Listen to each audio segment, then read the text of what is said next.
Hey guys, Henning and Morten from FlippedNormals here, and in today's video we are going to be talking about triangles. And quads, and when to use triangles and when not to use triangles. So I don't know. This has been something we've been talking about for many years, just Henning and I. And there seems to be this sort of, I like to call it like the elitist of quads group around that you live and die by. You can only have quads in your mesh. And hopefully with this video, we can sort of clarify some of those viewpoints, like as to when to use them, when they're good to use, and when you can totally use triangles and your models aren't going to suffer in any way from using them. So in general, let's try to avoid triangles. Yeah. Like we're not, what we're trying to advocate in this video here is we're not talking about bad modeling practices. Like having triangles, like if, let's say you're teaching a class, which we've been doing, like I have to try to avoid using triangles because that's good practice. Like if you're new to modeling and all that, it's good practice to avoid triangles. But once you get more into it and you get more advanced, you realize that it's all a bit more fine than that. Like the point is a bit more gray. Yeah, it's not just black and white. No, it's more of a shade of gray here. And I think that especially if you're teaching new students, telling them to don't use triangles is an excellent approach because they'll have that sort of ingrained in them. Like, okay, I'm not supposed to use triangles. I should try and do everything with quads. And you give them the chance because you can totally do everything in quads if you wanted to. This helmet here, we've pre-messed it up for you now, but this helmet was actually an exercise in that. I just forgot. We were looking at this helmet, it's like, okay, let's find some triangles.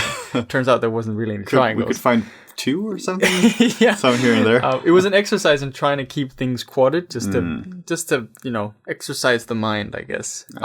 But there are definitely use cases where triangles will just save you hours of work instead of having to try and reroute things to still make up perfect quads.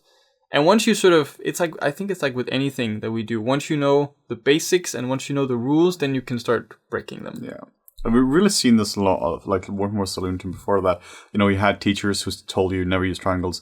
And then people always just assume that to be the gospel. They assume you never deviate from that ever. So you've been modeling for years and you're like, I can use triangles? Yeah, you can totally use triangles.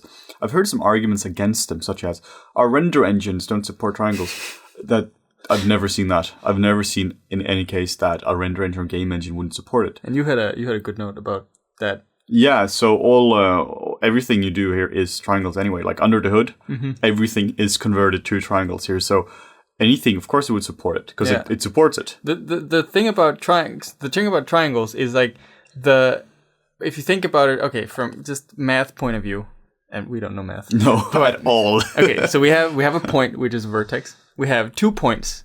Connect those two, now you have an edge. Then you have 3 points, now you have a face. The lowest number of points you can have to have a face is a triangle. So obviously triangles are supported because that's how things work. Like everything is triangles. It's not displayed as triangles. Here and you see a quad, there are 4 connection points, but at render time, it's not like the render engine is like gonna mess up your mesh by triangulating it and then subdividing it. It's just everything is connected by triangles. Yes, so for sure. So we'll show you some examples now of where it can make sense to have triangles. In these examples here, it's not great modeling, guys.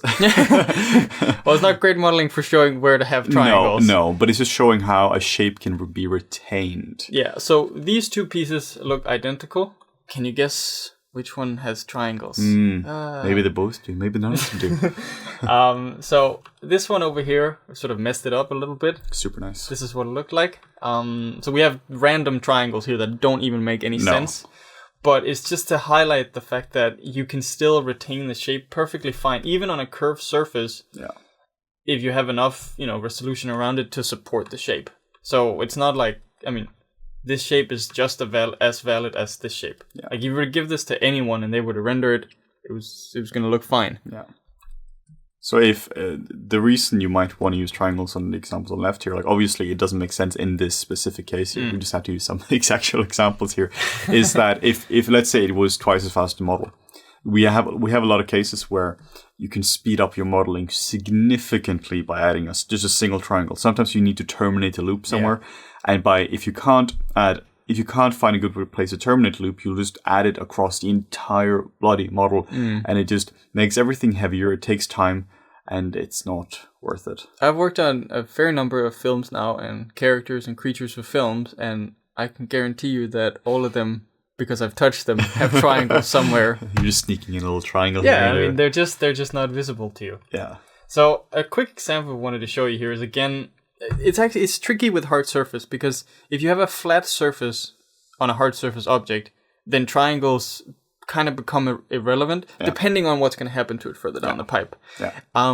If it's something that you have to sculpt on and smooth to try to get some smooth shapes, that gets tricky with triangles. Yeah. Their quads are much easier to resolve to sort of like even things out.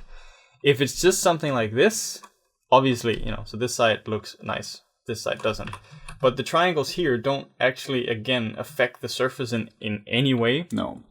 Up here, you can see that there was a triangle, like up here, and I wanted to retain the shape a little better, so just add a loop, so that gives us a quad instead. Yeah. But both of these are, again, they're equally valid. This one just retains the shape a little better because, I needed it to. Yeah. So I added it. So it became a quad. Also, as a general note, modeling something like this is really hard. Like, these kind of shapes, like inserting cylinders into curved surfaces and keeping it clean. This is one of the trickiest things I know how to model. It's just so hard. Like, this entire helmet took me a month to do. Just because, I'm not a very proficient hard surface modeler. I do it occasionally, and I try to, like, keep up to date sometimes just so I don't forget how to do it. But it's tricky. And also because it's as low pretty much as it can go while still retaining the shape. Yeah. So this is also where if you can add triangles to speed up the work and resolve really hard shapes, go for it. Yeah. The same thing here, as you just saw. We just merged some of these edges here to make some triangles, and again, it retains the shape just fine. Yeah. You can see there's I don't know if it goes through in the recording, but you can see there's a little bit of weird wobbliness going on here, and that would probably be the reason why. Okay, don't have triangles there. Yeah. But like we said, we've also placed the triangles in super weird places. Yeah. This is not how you would do with triangles. No. Now, another example is when it comes to people. Mm-hmm. And we had a long discussion with someone about this yesterday, just like trying to figure out and trying to explain the best ways to deal with triangles on something like a person. Yeah. And there are plenty of places where you can hide triangles on a person, and there are plenty of use cases for when you want to have a triangle. It's like the most common ones is like if you want to add more resolution, and things just will take, I don't know, half an hour or something to resolve better if you have quads. Put it in the nostrils. Like in here, you're always extruding the nostrils up. These aren't extruded very far up, but you would always extrude them up like a good ways. Yeah. It's always dark in there anyway. Yeah. Plus, there's nothing that deforms. No, if you have deforming nostrils on the inside, like you have a very special build. So something went wrong, I think. So as a general thing when it comes to like triangles, try to avoid them where there is high level of deformation. Yeah. Like that, you really want that to be mostly all. You want that to be all quads. If there is high level deformation, keep it quads. Mm-hmm. But if it's not, like areas you can hide them in, inside of the mouth, inside of the ear, the nostril, the eyes, on the top of the head, the scalp. Yeah. Unless your scalp is going to be moving a lot. I mean, for like this model here, what Morten is showing, like first you would have hair on, but then there's also a helmet covering the entire thing. Like you're not going to see it at all. So if you could simplify the topology drastically on the body by having a few triangles on the head, knock yourselves out.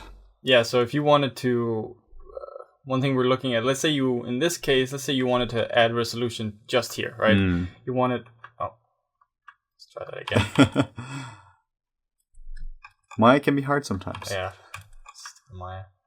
Okay, there we go. Now we have That's actually a good example. Like, where it goes all the way around. Because let's say in this case, you just want resolution on the top of the top eyelid. Yeah. But you can see the loop went all the way around here. Yeah. Which now actually makes everything harder. And you could extrapolate this to the body, where like here, like this was just around this region, but maybe you're adding a loop on around the nose, which goes into the toes. You can have that, and it's all connected. So sometimes that just simplifies it so much by adding a triangle in an area like that. Yeah, like it's and you have to think about, okay, so this part here, you know, her hairline would probably be just around this part. Maybe you'd want to extend it up.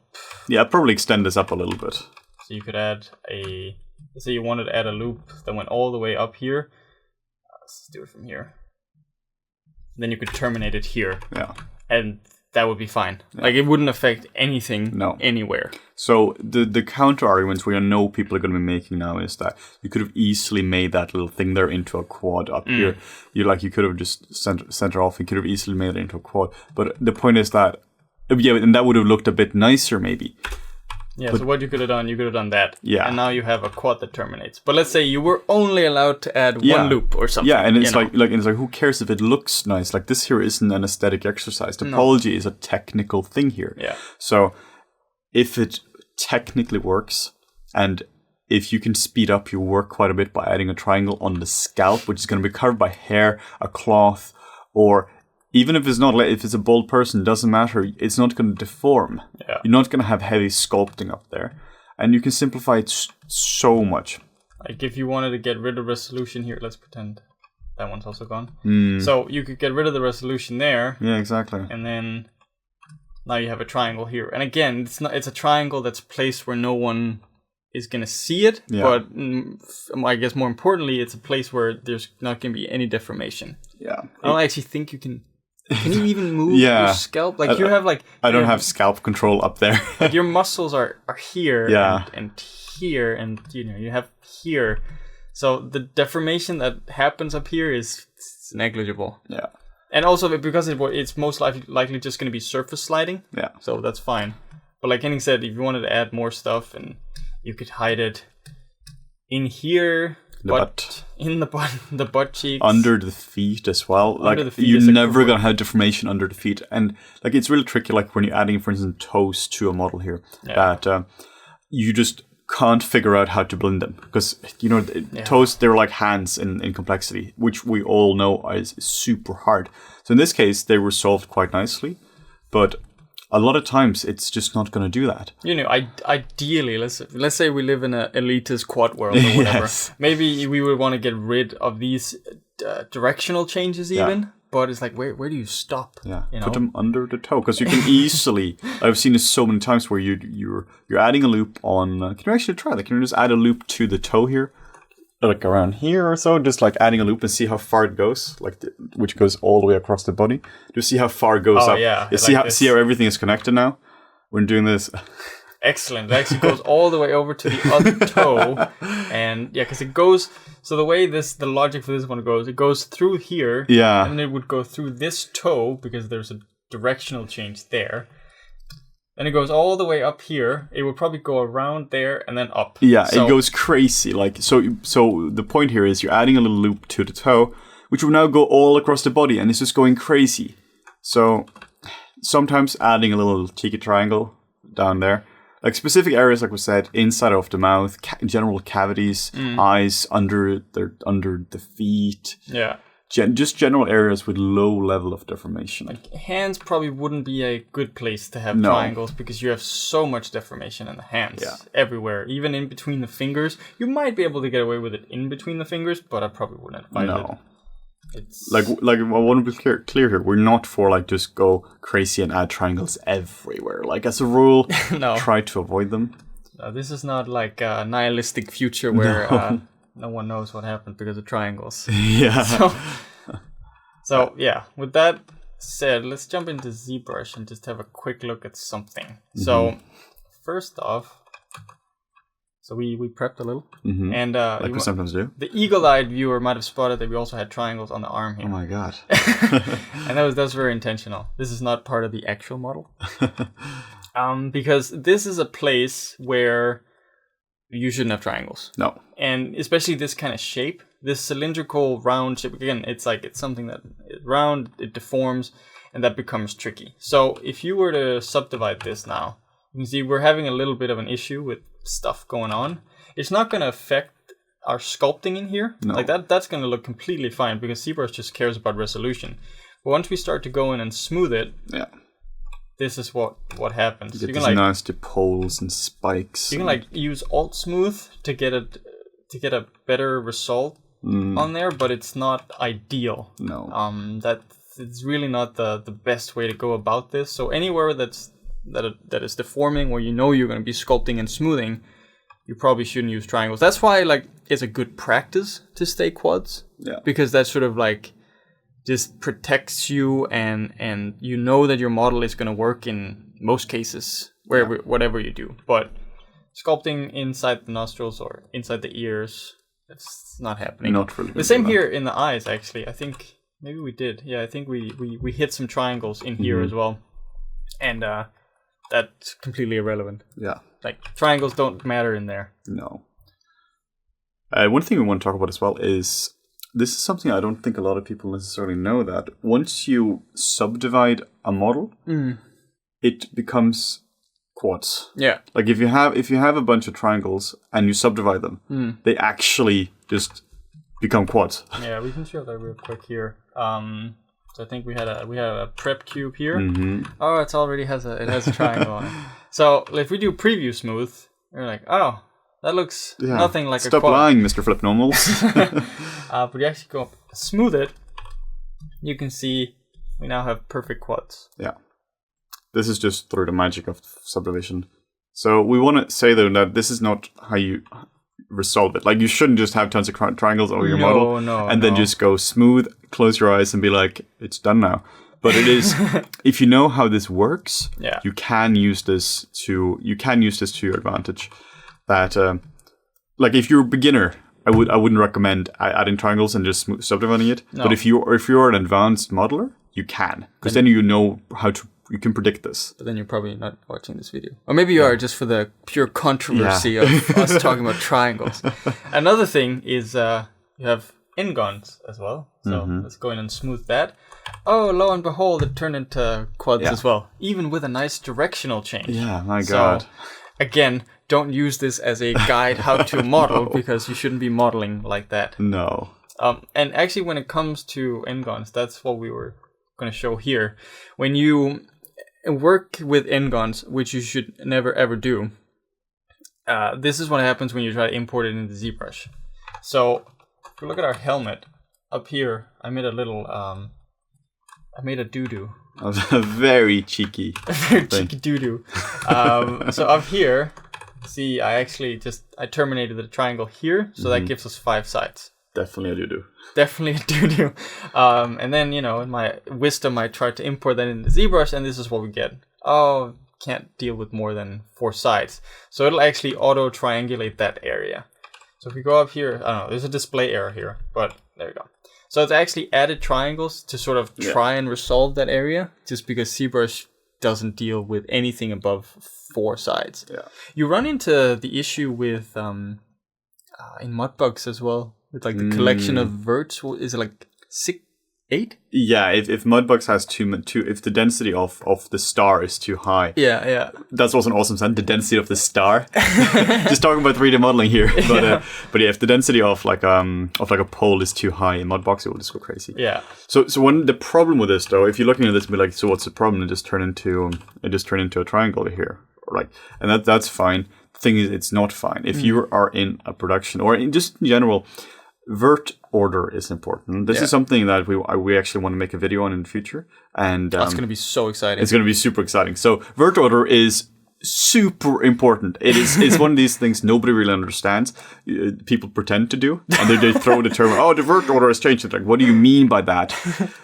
Regardless, though, the point is that you're actually changing the model now. So if you take the model from Maya, it's all modeled. You take it into ZBrush now, and you take it back, it's no longer the same model, even if it's at low subdivision level. So if you have blend shapes, or if you have that dependency between the models, they're not going to be working. Like, you just screwed up like crazy if you're in a production now because you had an N-gon. Yeah. So N-gons by themselves, if you're sticking to Maya, aren't really a problem. Like, a model is going to resolve perfectly fine in Maya if you have that. If you have a flat surface, if you have an N-gon, that's fine. So if you know what you're doing and you know you're the only person who's ever going to be touching this model here, N-gons are okay. And also, just let me clear, N-gon probably with more than four points. Yeah. So that's like a 5-sided or more. Yeah. So, but the problem is that at least if you're in a production of any sort, like even if it's a small advertisement, whatever it is, the thing is you don't necessarily know what this model is going to be used for. So as an example here, we often have hard surface models, which of course you never take them to ZBrush, it's hard surface. But then you have damage variants. You have like this giant robot or whatever might you be doing. Oh, a giant robot. I wonder where that could be from. So you have this giant robot, it gets smashed up by some giant creatures. You need to do a lot of damage variation, exactly what Morten is doing now. So you do all this damage in ZBrush here, because ZBrush is fantastic for that. You need to make sure that your model supports ZBrush. I think this is really important. Yeah. You just need to make sure that your model can be used here. Because if you don't, and you take it in here, you don't know what's up, you know that the model you're exporting from ZBrush is no longer the same as the one you had in Maya. Yeah. Because now you've all of a sudden, let's say you have one N-gon, now you've added an extra edge in your model. Yes. And then whoever is rigging your stuff is just gonna kill you. Yeah, they're gonna explode. I think this is also, just as a quick thing, this is a good way to show how messed up it can be with triangles. Like, okay, now I've done a damage variant, right? Yeah. But as you see, I'm trying to smooth this out. And I can go in there again with alternate smooth to like try to resolve it better. And it does resolve better.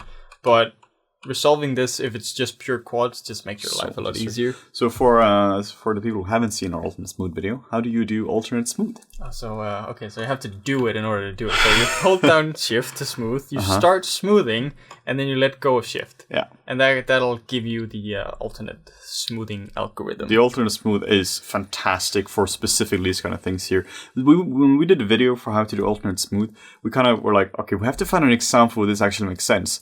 Poles is where it makes sense. Yeah. So if you have stars, if you have a bit of a change in subject here, if you have a nipple and you have a bunch of triangles on the nipple, this is an example where not because it's a nipple, but because it's a pole. Like it's a collection of things, right? You have a bunch of stuff. And I've really messed this up. You know, this is how to not model 2018.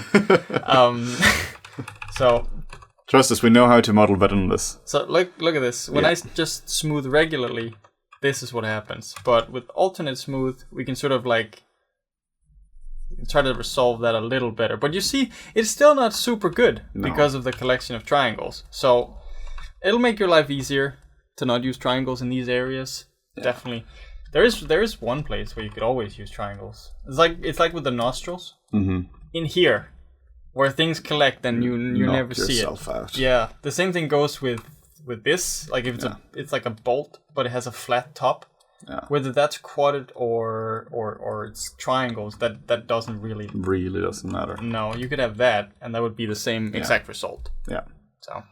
So just to sum up this little rant about triangles, I know you're super bored of hearing us ranting about triangles now. So. Try to not use them as a general, not as even as a rule, just as a general thing. Try to avoid using triangles, but where it makes sense to do them and where you can hide them. If you can speed up the work quite a bit, and your model becomes cleaner because of it, which is kind of almost like an oxymoron. Like by adding triangles, the model becomes cleaner. Like we looked at the forehead or the scalp here, where the model would actually become cleaner by adding, even though it looks messier. Yeah. Because there is a big difference between how the computer reads cleanliness and how your eyes do it. Our eyes are like, oh, we need order and everything. Computer is more forgiving than that. Yeah. So obviously we have N-gons here, and that's not nice, but so just ignore those. Yeah. There you go. but use triangles where it makes sense. I don't use N-gons. Yeah, it's a tricky thing to figure out sometimes. And there's a bunch of questions. I think there's going to be more specific questions. Okay, so what about this exact situation? Can I use it there? I think it's just like where you think it makes sense. And feel free to post screenshots in the YouTube comments as well. We'd love to see where like maybe creative uses of it or just like general questions. Yeah, we're more than happy to answer that. Yeah. Oh, as a final note, I think I just thought about something. Don't use triangles in something like this. So right here, you can see that on the other side, here it made sense with the triangles. That's purely because of this semi-flat surface. There's a little bit of curvature in it. This surface, however, has a lot of curvature in it. Yes. So, if I were to add some triangles here, first of all, it's just pure silliness. But it starts to not resolve very nicely. You can see now we start to get this weird sort of artifacting in there. So that would be a good example of where you shouldn't. Yeah, when we prepped for this video now, we actually did an example, which I guess you can actually do now. It's just triangulate the entire model. So if you go to Mesh and Triangulate, boop, you get triangles and everything. So this is like a preview of what it kind of looks like under the hood, but it's not actually. Like if you subdivide the model now, we smooth the model, you can see that everything goes crazy.